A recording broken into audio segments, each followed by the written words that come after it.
జిందాబాద్. July 9న దేశవ్యాప్త సమ్మెను విజయవంతం చేయండి. జూలై 9న దేశవ్యాప్త సమ్మెను విజయవంతం చేద్దాం. కనీస వేతనాలు అమలు చేయాలి. కనీస వేతనాలు అమలు చేయాలి. 4 కోళ్లను రద్దు చేయాలి. 4 కోళ్లను రద్దు చేయాలి. ఏఐటీసీ జిందాబాద్. జిందాబాద్ జిందాబాద్. ఏఐటీసీ జిందాబాద్. 4 లేబర్ కోడ్లను రద్దు చేసేంత వరకు పోరాడదాం.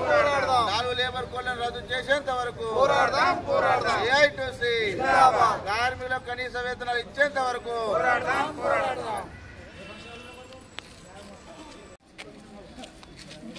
ఈరోజు కేంద్ర కార్మిక సంఘాలు ఉద్యోగ సంఘాలు పిలుపు మేరకు ఈ నిరసన ధర్నా చేపట్టడం జరుగుతుంది. ముఖ్యంగా జూలై 9న దేశవ్యాప్త సమ్మె విజయవంతం చేయడానికి దేశవ్యాప్తంగా పిలుపు మేరకు ఈరోజు లేబర్ ఆఫీస్ ముందు ఈ ధర్నా చేపట్టడం జరుగుతుంది. ముఖ్యంగా దేశంలో ఉన్నటువంటి 44 చట్టాలని రద్దు చేసి 4 కోళ్లు తీసుకురావడం జరుగుతుంది. ఈ 4 కోళ్లు మరి కార్మికులకు అనుకూలంగా లేవు. ఇది ప్యూర్లీ కార్పొరేట్ సెక్టర్స్కు అదేవిధంగా ప్రైవేట్ సెక్టర్స్కు అనుకూలంగా ఉన్నాయి. ఈ 4 కోళ్లలో ఈ కార్మిక చట్టాలను రద్దు చేయడము, అదేవిధంగా సమ్మె హక్కును లేకుండా చేయడము, అదేవిధంగా ఐడి యాక్ట్ లేకుండా చేయడము, అదేవిధంగా ఫ్యాక్టరీస్ యాక్ట్ లేకుండా చేయడము ఇవన్నీ జరుగుతున్నాయి.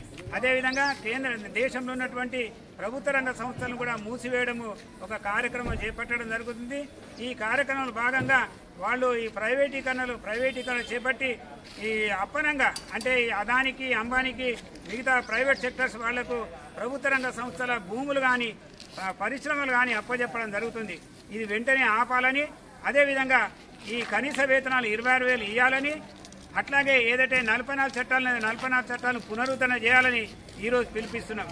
స్కీమ్ వర్కర్స్ కానీ కాంట్రాక్ట్ అవుట్సోర్సింగ్ వర్కర్స్ కానీ వాళ్లకు 1000 రూపాయలు జీతం ఇవ్వడం, అదేవిధంగా 3,000 జీతం ఇవ్వడం, 10,000 జీతం ఇవ్వడం, 13,000 జీతం ఇవ్వడం, డైరెక్ట్గా ప్రభుత్వమే ఈ విధంగా దోపిడీ చేయడం సిగ్గుచేటైన విషయం.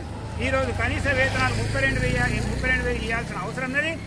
దీన్ని దృష్టిలో పెట్టుకుని కేంద్రంలో ఉన్నటువంటి సర్కారు బీజేపీ సర్కారు జూలై 9 వరకు ఈ యొక్క డిమాండ్స్ను ఒకవేళ ఒప్పుకోకుంటే రాబోయే కాలంగా ఈ పోరాటము తీవ్రతరం చేస్తుందని తెలియజేస్తూ జూలై 9 ఏదైతే ఉన్నదో దేశవ్యాప్త సమ్మెను విజయవంతం చేయాలని పిలుపుస్తున్నాం.